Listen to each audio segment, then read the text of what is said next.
नमस्कार,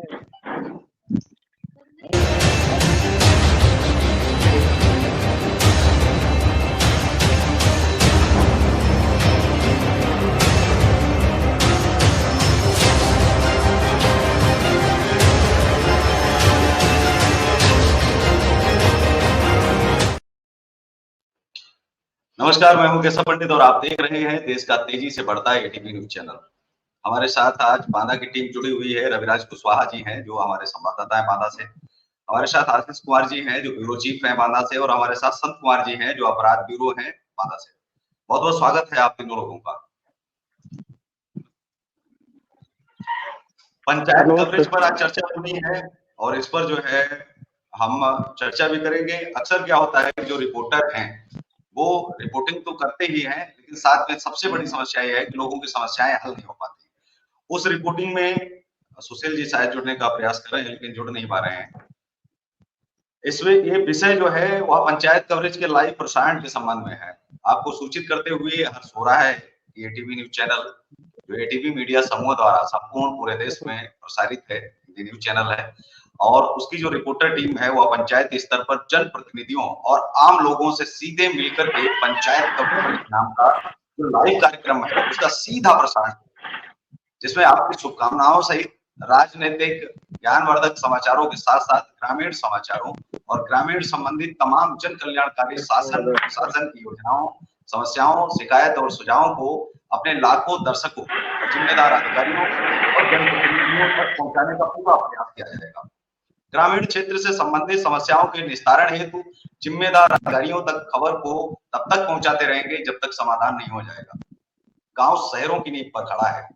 आजाद भारत भले ही आज विकास की ओर बढ़ रहा है, गांव में विकास के नाम पर झंडा भी लहराया जा रहा है, परंतु सच्चाई क्या है ये हम सब जानते हैं और ये किसी से छुपा भी नहीं है। जहां गरीबों का राशन, आवास, पेंशन योजनाओं का पूरा पूरा लाभ पूंजीपति उठा रहे हैं, गांव और शहरों में आया हुआ विकास का रुपया विकास में न लगाकर ऊपर से नीचे तक ग्राम प्रधान, पंचायत सचिव, पंचायत सहायक, रोजगार सेवक, सफाई कर्मचारी, कोटा व्यवस्थापक, स्कूल के प्रधानाध्यापक, ग्राम सदस्य, बीडीसी, गांव का चौकीदार, विकास खंड अधिकारी, आंगनवाड़ी, डॉक्टर, विधायक, सांसद और कई विभागों के छोटे बड़े अधिकारी, मंत्री, विधायक और चढ़कर पंचायत में आया पैसा लगातार खा रहे हैं। 2021 में हुए ग्राम पंचायत चुनाव ने विवेक से निर्णय लेकर जो सफल प्रत्याशियों को चुनाव में जिताकर अपना हितैषी जो जनता ने बनाया है, अब पुनः चुनाव प्रक्रिया में दोबारा जो है होगी। हमारे प्रतिनिधि उन निर्वाचित ग्राम प्रधानों द्वारा कराए गए विकास की जानकारी तो देंगे ही, लेकिन जुआरी ही पूरे कार्यक्रम में किया जाएगा और उसके साथ ही गाँव में लोगों से भी पूछताछ होगी, उनसे भी पूछा जाएगा कि असल समस्या क्या है। गाँव की असल समस्याएं बहुत सारी होती है, लेकिन उनमें जो 2-3 समस्याएं हैं उनको भी हम लेकर के जो है चलेंगे। पहली समस्या तो ये होती है कि गांव में हॉस्पिटल है कि नहीं है, चाहे वह जानवरों का हो या फिर महिलाओं के लिए हॉस्पिटल हो। उस हॉस्पिटल में डॉक्टर आते हैं कि नहीं आते हैं, दवाइयां हैं कि नहीं है, इसकी कभी कवरेज नहीं की जाती है। जो वही बड़े चैनल हैं उनके पत्रकार कभी गांव में जाते ही नहीं है, न तो देखते हैं, क्योंकि दावे तो बड़े किए जाते हैं लेकिन उन तक दवाइयां पहुंचती हैं और न मेडिकल। तो बहुत कई बार तो ऐसा होता है कि इसके अभाव में बहुत सारे लोग दम तोड़ देते हैं, क्योंकि एम्बुलेंस जो है वो कहने के लिए तो उसके नंबर डाल दिए गए हैं, लेकिन उनको पहुंचते पहुंचते बहुत देर हो चुकी होती है। गर्भवती महिलाएं हैं, कई बार खून के अभाव में, कई बार डॉक्टर के अभाव में, कई बार दवाइयों के अभाव में वो भी जो है दम तोड़ देती हैं। तो सवाल ये उठता है कि सरकार इतना पैसा खर्च करती है, इतना टैक्स लेती है और इतने बड़े बड़े दावे करती है कि हम बहुत बड़ा बनाएंगे, तो ऐसे में नरेंद्र मोदी जी की जो योजनाएं हैं वो कितना ऊपर तक जा पाती है। पहली जो सबसे बड़ी चीज जिसकी पड़ताल होनी ही चाहिए, क्योंकि जान से बड़ा इंसान को बचाना हमारा पहला जो है कर्तव्य होना चाहिए, पहली ड्यूटी हमारी होनी चाहिए कि हम इसको लेकर के हमें सीरियस हो जाना चाहिए। चाहे मेडिकल हो जहाँ दवाइयाँ मिलती हैं, वहाँ पर बहुत सारी दवाइयाँ भी मिलती हैं और साथ के साथ अगर हम देखें तो वहाँ पर जो दवाइयाँ हैं वो महंगी भी बहुत ज्यादा मिलती हैं। अब तो जेनेरिक दवाइयों के भी मेडिकल स्टोर हो गए हैं, जिनको लेकर के अभी ये भी दावे किए जा रहे हैं कि बहुत सारी सस्ती दवाइयाँ भी उपलब्ध हैं। लेकिन वो कितनी सस्ती दवाइयाँ उपलब्ध हैं, जब इसको लेकर के जनप्रतिनिधि माइक लेकर के जब पड़ताल करेंगे, जाँच करेंगे, जब स्क्रीन पर चलाएँगे, जनता के लिए चलाएँगे, समस्याओं पर तभी पता चलेगा कि सरकार के कहने में और ज़मीन पर होने में कितना अंतर है। क्या वो कह रहे हैं और क्या वो वाक़ई में पहली चीज़।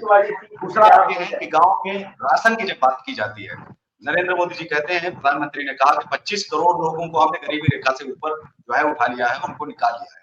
तो क्या वाक़ई में उन्होंने निकाला है? अगर उन्होंने निकाल लिया है, तो 25 करोड़ लोगों को जो राशन दिया जा रहा है, क्या वह वाक़ई में पूरा का पूरा राशन पहुँच रहा है? क्योंकि अभी तक समस्या तो ये थी कि हमारी सरकार आएगी तो हम करप्शन दूर करेंगे, हम भ्रष्टाचार दूर करेंगे। क्या वाक़ई में हम जिन जनप्रतिनिधियों को चुनते हैं, विधायक को, सांसद को, मंत्री बनाते हैं, जिन्हें हम सरकार बनाते हैं, क्या वाक़ई में वह लोग गाँव में आकर के एक बार भी पड़ताल करते हैं? ये भी देखने वाली बात है। क्या गाँव के लोगों से नहीं पूछा जाना चाहिए, शहरों की तर्ज पर, कि विधायक आपके गाँव आया कि नहीं आया? आया है तो कब आया था? और पहली बार गाँव के सारे लोगों से मिला था या फिर पूंजीपतियों से मिल कर के फिर वापस हो गया? ये भी चीज़ देखी जानी चाहिए। गाँव के लोग क्या करते हैं?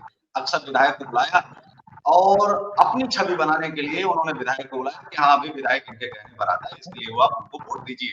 आपका कोई काम होगा तो हम विधायक से करवा देंगे। विधायक से काम करवाने के लिए आपको प्रधान से मिलना पड़ेगा या फिर बिचौलियों से मिलना पड़ेगा। जब प्रधानमंत्री जी ये कहते हैं कि बिचौलिए होने ही नहीं चाहिए, बिचौलिए हर जगह खत्म होने चाहिए, तो फिर ये बिचौलिए आखिर कर क्या रहे हैं? क्या इन बिचौलियों की आवश्यकता है भी या फिर नहीं है? इसको भी देखा जाना बहुत ज़रूरी है। अब साथ ही 2 चीज़ें और भी आती हैं कि विधायक भी कभी सुध क्यों नहीं ली? वोट माँगने के टाइम पर तो हाथ जोड़ के खड़े हो जाते हैं कि जी इस बार आप जितवा दीजिए, इस बार हम आपकी हर समस्या हल कर देंगे। आपके गाँव में जितनी भी समस्याएँ हैं, चाहे पानी की हो, बिजली की हो, जिस चीज़ की भी समस्या है और जो दूसरी समस्या है, जो चिकित्सा के बाद में वहाँ समस्या है एजुकेशन, शिक्षा। ये सबसे बड़ी समस्या है। सरकार जब कानून जब बनाया था, नई शिक्षा नीति जो बनाई गई थी 2014 के बाद जो 2016 में आई थी, उसमें ये कहा गया था कि जितने भी सरकारी अधिकारी हैं, उनके बच्चे सरकारी विद्यालयों में पढ़ेंगे। क्या वाक़ई में सरकारी विद्यालय में उनके बच्चे पढ़ IBS या फिर जो सरकारी का बच्चा वाक़ई सरकारी विद्यालय में ही पढ़ रहा है, क्या इसकी पड़ताल की कभी ज़रूरत नहीं पड़ी? या फिर कभी इसका सर्वे क्यों नहीं किया गया? क्या मीडिया के द्वारा नहीं किया जाना चाहिए था? क्या मीडिया के पत्रकार बंधुओं ने क्या वाक़ई में वो सर्वे जो है जानबूझ के छोड़ा हुआ है? अगर छोड़ा हुआ है, तो मुझे लगता है कि हमें शुरू कर देना चाहिए, हमें शुरुआत कर देनी चाहिए, क्योंकि एजुकेशन तभी सुधरेगा। अगर एक अध्यापक जो पढ़ा रहा है सरकारी विद्यालय में, उसका बच्चा सरकारी विद्यालय में क्यों नहीं पढ़ रहा है? अगर पढ़ेगा, तो मुझे लगता है शिक्षा व्यवस्था जो है, वो सही मायनों में सुदृढ़, मजबूत होगी और सुधरेगी भी। तो हमारे साथ आशीष जी हैं। आशीष जी, आपने कभी ये नई शिक्षा नीति आई तो इस पर बातचीत जो है प्रधानमंत्री कई बार कर चुके हैं और कई बार ये कहा भी गया है कि नई शिक्षा नीति के तहत जो सरकारी अधिकारी हैं, जो सरकारी तबके के लोग हैं, उनके बच्चों को सरकारी विद्यालय में ही पढ़ना है। तो क्या वाक़ई में पढ़ रहे हैं? कभी सुनने को मिला है कि सरकारी अधिकारी का बच्चा जो है वो सरकारी विद्यालय में जा रहा है? जी।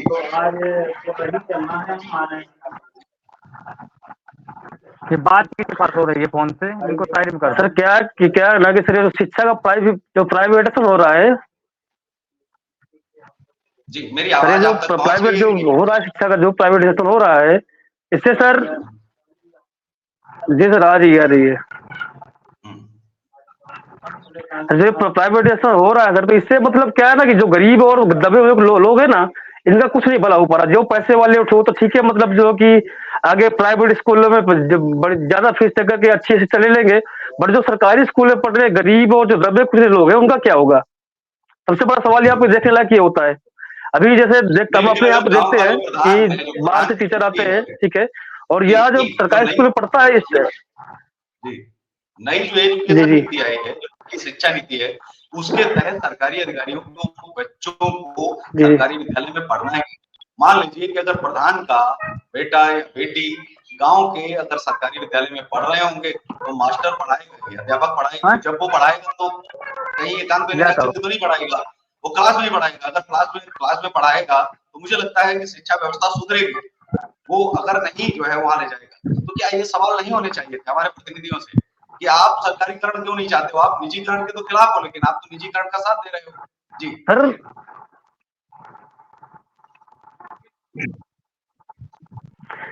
सर हमारे हिसाब से क्या है ना कि ये प्राइवेट जो स्कूल है ये सारे बंद ही कर देने चाहिए। अगर प्राइवेट स्कूल होंगे ही नहीं तो कहाँ पढ़ाएंगे लोग? जो अपने प्राइवेट पढ़ाते हैं फीस दे करके, लोग क्यों वहां पढ़ाएंगे? या फिर उससे अच्छा ये है कि जो हमारे सरकारी स्कूल है वहाँ की व्यवस्थाएं अच्छी कर दी जाए। जैसे इंग्लिश मीडियम लोग पढ़ते हैं, ठीक है, तो अगर प्राइवेट से इंग्लिश मीडियम कर सकता है तो क्या सरकारी स्कूल में इंग्लिश मीडियम नहीं हो सकता? नहीं, आपको ये जानकारी होनी चाहिए कि हम प्राइवेट और विद्यालयों जैसे को अन्य बंद नहीं सुविधा कर है, सकते। जैसे प्राइवेट में जो जी, उनको जी, जी, विद्यालय बिल्कुल। को बंद नहीं किया जा सकता। जी, जी। संविधान इजाज़त देता है इस बात की कि हम जी, विद्यालय बंद नहीं कर सकते, हमें विद्यालय खोलने ही पड़ेंगे। लेकिन एक चीज़ हो जी सकती सर, है कि अगर जी सर, सरकारी अधिकारी अपने बच्चे अगर विद्यालयों में पढ़ाएँगे, अगर डीएम जी का सर, बच्चा अगर ये पढ़ रहा बंद नहीं होगा, कर सकते। एसपी का अगर बेटा पढ़ रहा होगा, तो निश्चित तौर पर जो है शिक्षा व्यवस्था में सुधार ही होगा। अगर सरकारी अधिकारी अपने बिल्कुल। परिवार के इलाज अगर सरकारी हॉस्पिटल में जी, करवाएँगे, जी, तो जी। इलाज की फीस सुधरेगी, डॉक्टर भी सुधरेंगे, उनमें सुधार आएगा। जी। अब साथ तीसरी बिल्कुल, सबसे बड़ी चीज़ आती है, जो राशन पर हम चर्चा कर रहे थे कि राशन जो है सर कितना मिल अब रहा यहाँ है। सोचने तो वाली उसकी बात ये है सर पड़ताल कि जिसके पास पैसा होगा, जी, जी, सर जी, जिसके पास आशीष जी। पैसा होगा तो वो सरकारी जगह पे जाएगा, क्यों? वो प्राइवेट में जाता है और अच्छा इलाज करवाता है, अच्छी शिक्षा लेता है, ठीक है। हुँ। अभी जैसे देखते हैं कि यहाँ पे सरकारी स्कूल पे, ठीक है, अभी यहाँ पे जो नहीं, नहीं, टीचर भी आते हैं इन्हीं तो को लेकर के अब सवाल उनको भी कोई पूछते हैं डर नहीं, हमारे क्योंकि यहाँ पे कोई उस तरह का बंदा है नहीं कि जो उसे कह सके। नहीं, यही शिक्षा नीति है कि शिक्षा नीति जो जी, सरकार जी, ने बनाई है, सरकार के हिसाब से ही चलना पड़ेगा अधिकारियों को। क्योंकि सरकार ही भी सैलरी देती है, वो जैसे बताएँगे उनको उसी तरह से जो है चलना जी, पड़ेगा जी, कि आपको क्या करना है। इसी को लेकर के हमारी टीम जाएगी, इसी को लेकर के सवाल करेगी, इस चीज़ की कि क्या सरकार की जो योजनाएँ हैं, क्या वाक़ई में उन पर काम कर रही है? क्योंकि जी, जी, जितना बोला जा रहा है, उनसे उतना नीचे हो पा रहा है या नहीं हो रहा है। अच्छा, तीसरा सबसे बड़ा जो राशन का आता है, राशन ये कहा जाता है कि हमारा 5 किलो आ रहा है, किसी को 4 किलो मिल रहा है, किसी का 20 किलो आ रहा है, उसको 15 किलो दिया जा रहा है, 1 महीने दिया ही नहीं जा रहा है। अगर चीनी आई है, तो इस महीने क्या 3 महीने 4-4 महीने तक चीनी नहीं मिलती है। तो इसकी पड़ताल पत्रकारों के द्वारा जो है होनी चाहिए, इसको लेकर के भी आपको पंचायत कवरेज कार्यक्रम में सवाल भी करने हैं और तलातल पर जाकर के लोगों के इंटरव्यू भी करने हैं कि क्या वाक़ई में उनको मिल रहा है या नहीं मिल रहा है। जो गाँव में अन्य समस्याएँ भी जी, जो एक-एक करके हमने फॉर्म में दी हैं कि क्या-क्या और किन-किन चीज़ों पर आपने सवाल करने हैं। 100 सवालों को तो हमने दिया ही है, लेकिन साथ ही अगर सवाल और भी बढ़ के आते हैं तो उनको भी जो है आप कर सकते हैं। तो पंचायत कवरेज पर आवा आप लोगों के जी,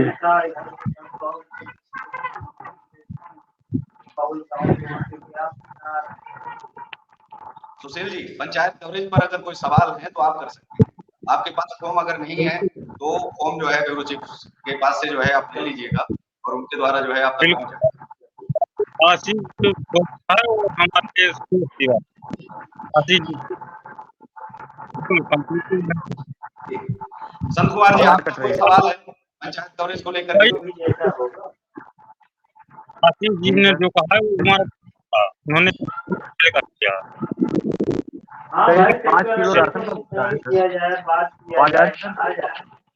जी। आवाज आ रही है सर? हाँ जी, जो बिल्कुल 5 आप किलो बिल्कुल राशन का मुद्दा है सर, तो सर 5 किलो राशन के मुद्दे में बात तो सही है कि 5 किलो राशन मिल रहा है लोगों को, लेकिन 5 किलो मिलना वहाँ से तो आ रहा है, बट यहाँ पे क्या होता है, 5 किलो के बजाय कोटेदार अपना सिस्टम बनाए रहते हैं। पता नहीं उनको क्या है कि 5 किलो किसी किसी को न मिलता हो, तभी तो आदमी आवाज उठाता है। जिसको न मिलता होगा तो आवाज उठाता है, ऐसे तो कोई कहेगा नहीं।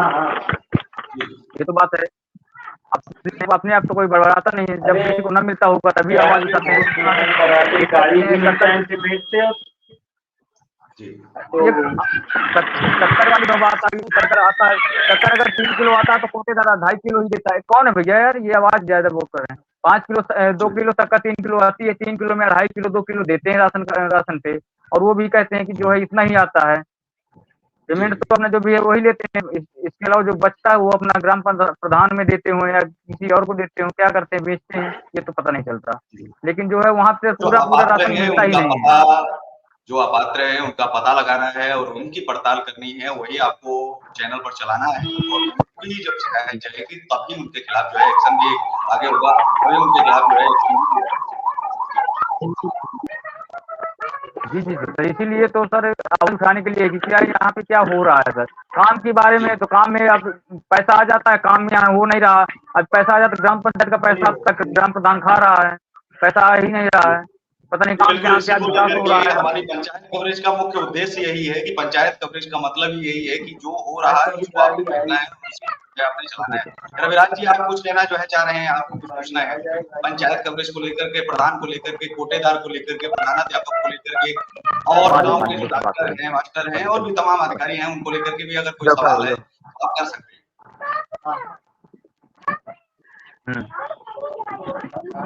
जी, नमस्कार। सही से बात की है अंदर अंदर अंदर अंदर हाँ हाँ जी। परंतु ऐसा नहीं होना चाहिए। सरकार जो है 5 किलो राशन लेकर के जो है रोजगार की बात कर रहे हैं।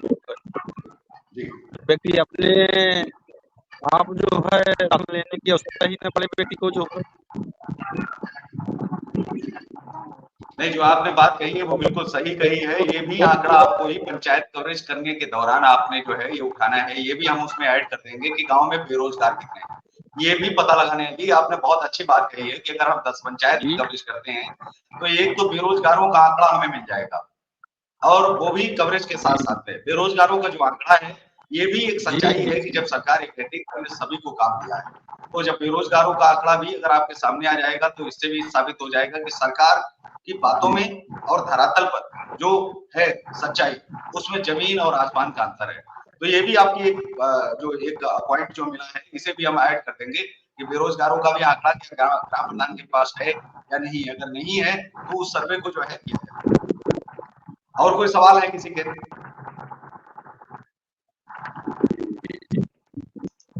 नहीं सर सुशील जी, आपका कोई सवाल है? नहीं सर बस वो आशीष जी ने कहा वही मेरा सवाल था। आशीष जी ने पहले बोल ठीक दिया। है, और कोई अगर आपको जानकारी लेनी है विस्तार से, वही तो आप जो है सर हमारे आशीष ग्राम जी के साथ में पंचायत डिस्कस करके और सर ग्राम जो है जाना शुरू कर देंगे, क्योंकि आज सारे काम जो है खत्म हो जाएंगे। ये आवाज पहला दिन था आपका, जो पंचायत कवरेज पर हम 3 दिन जो है करेंगे। उसके बाद हमने पीड़ित कार्यक्रम करना है और उसके साथ ही हमने शुरू कर देना है। आज से फॉर्म भरने वहाँ पर शुरू हो जाएँगे। एफिडेविट या फिर वो तमाम चीज़ें हैं जो पहुँच जाएँगी। वहाँ पर संत कुमार जी हैं, आशीष जी हैं, क्राइम हेड और जो है ब्यूरो चीफ, दोनों लोगों ने जो है पूरी टीम को आपने संभालना है। तो इस कार्यक्रम में बस इतना ही, हमें दीजिए इजाजत। नमस्कार और आप देखते रहिए देश का तेजी से बढ़ता एटीवी न्यूज़ चैनल। अगर बांदा जिले में आपको खबर, विज्ञापन और अगर आपको टीम के साथ जुड़ना है, तो आप आशीष जी के साथ में वहाँ संपर्क कर सकते हैं। नीचे स्क्रीन पर नंबर चल रहे हैं, आप उस पर फ़ोन कर सकते हैं, व्हाट्सएप कर सकते हैं। तो इसी के साथ इस कार्यक्रम में बस इतना ही। जय हिंद, वंदे मातरम।